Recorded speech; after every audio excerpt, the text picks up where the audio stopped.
All right, music fans, welcome back. Harmless Dave the Curmudgeon. Today, anyway. Talking about music. Is it real? I don't know. We'll just let you figure that out. But doing it in real time for real people just like you and just like me. So, the Super Bowl halftime show. I don't know if you watched it. I don't know if you watched the game. I think it was Good Morning America said this was going to be the greatest halftime show in history, better than any halftime show that's ever been put on, better than the wardrobe malfunction that Janet Jackson had, which again, probably the most talked about halftime show in history, maybe not for the right reasons. And we had a bunch of rap and hip hop, as everything has gone to rap and hip hop. I had a friend of mine who's in the radio business kind of lecture me because I was complaining that there's no rock music, there's no pop music that's real music anymore. And he's like, well, everything goes in cycles. And I said, right now, we're on a 30-year cycle. When is this cycle going to end? And at the very beginning of rap, did I like a couple of the things that I heard? Yeah, they weren't things I went out and bought. I used to spin records at these nightclubs, and you have to have all the latest stuff in order to function. And there are a couple of tolerable things that obviously sampled some rock songs that I grew up listening to. So you can't really compare the kind of stuff they're doing these days with the stuff at the beginning. This isn't like Tone Loc or Young MC or whatever was, even LL Cool J. This isn't any of that. We've gone down the extreme path here.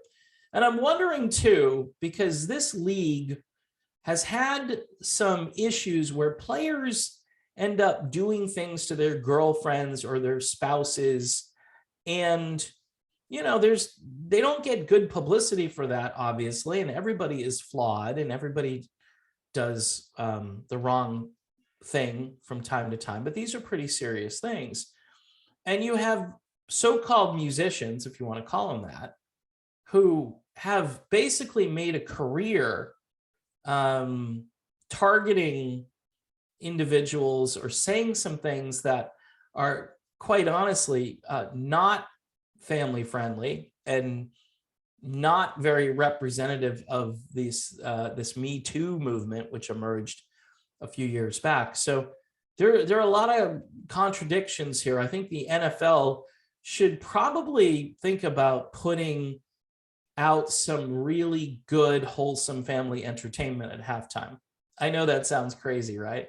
Where the women are completely dressed. And again, I'm not trying to be a prude here. I'm thinking you might have a family audience, and people have been saying this for like probably 2 decades now. You probably have a family audience.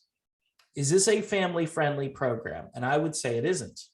The game itself, if you had one of those filtering devices where you can eliminate all the advertising and the halftime show, I guess if you're manning the remote control, but then you might see some crazy advertising.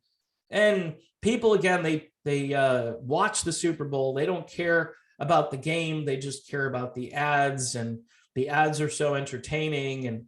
And sometimes they are. Sometimes I don't get it. I'll watch an ad and I'll be like, okay, they spent like $5 million on that, and you had some ad executive somewhere saying this is going to just be the most memorable ad and we're going to place this here. And I'm thinking to myself, wow, what company was that?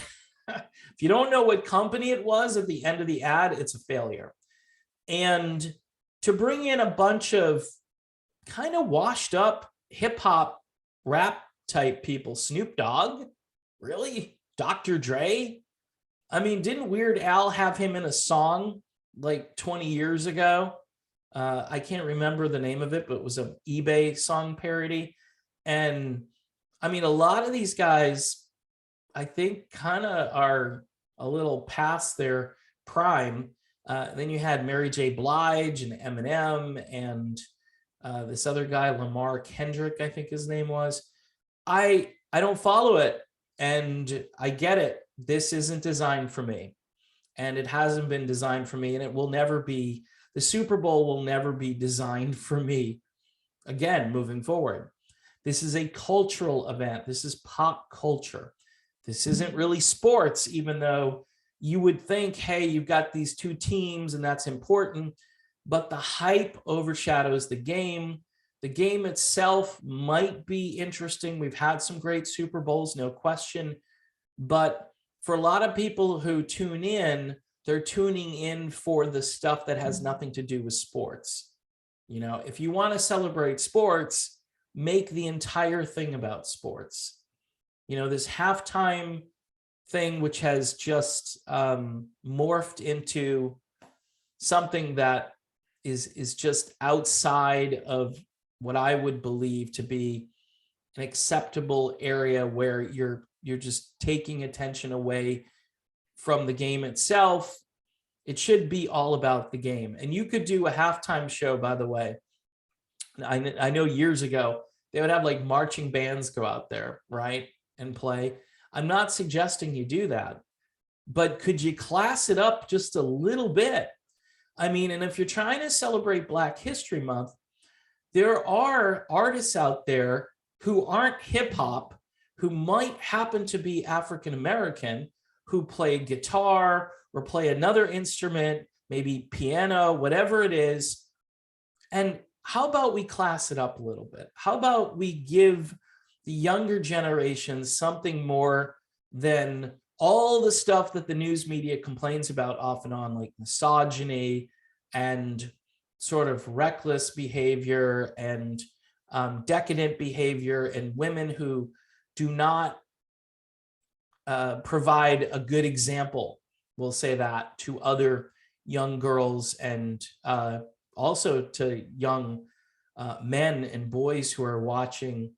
This is how they view society. This is how they're looking at everything. And all that garbage from 30 or 40 years ago where, hey, this doesn't influence kids, it's BS. And everybody knows it's BS.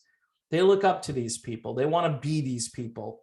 And we've set the bar so low, and then we put it on display. And I know it's only 15 minutes because that's typically how long the halftime show lasts, but it's reinforced by the before party. And by the way, the only time you're going to probably hear classic rock is during the commercials. And, you know, there were some good classic rock songs in commercials for, you know, a minute or 30 seconds or whatever it is, as far as the length of the ad. And people are like, see, classic rock is still alive. Yeah. And it's going to get even bigger because it's going to be owned by like 3 major corporations as they continue to buy up catalogs. And I'm sure they'll do a better job getting this stuff out there than the old record labels did.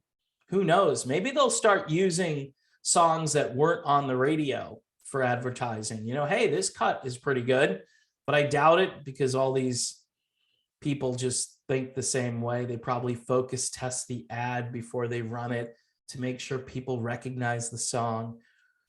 Anyway, yeah, I'm certainly the old man on the front lawn yelling at the kids, and I haven't understood these kids for quite some time. And it's not just the kids, it's adults, people, you know, young adults who are just like, oh boy, this is great stuff. And we've really diluted and diminished the art of music. And we've had this kind of music, which has been in a holding pattern for the last 25 to 30 years. And I don't see an end to it. I see an escalation of it. And then you've got the computer age, which is just aiding and abetting it. You know, how about you bring an old band out of retirement? If you want to represent, like, you know, Black History Month, for instance, what's Living Color doing these days? Great band. Vernon Reid, great guitar player, I think ranked in Rolling Stone's top 100 too. And I don't know where they are, but would be a great place to showcase their talents They had at least 2 or 3 really great albums. I'm just kind of, I know I'm grasping at straws because there really isn't a lot, or at least there's not a lot that has gotten to that level. I mean, there's a guy who lives down here where I am who plays guitar like nobody's business. His name is Selwyn Birchwood.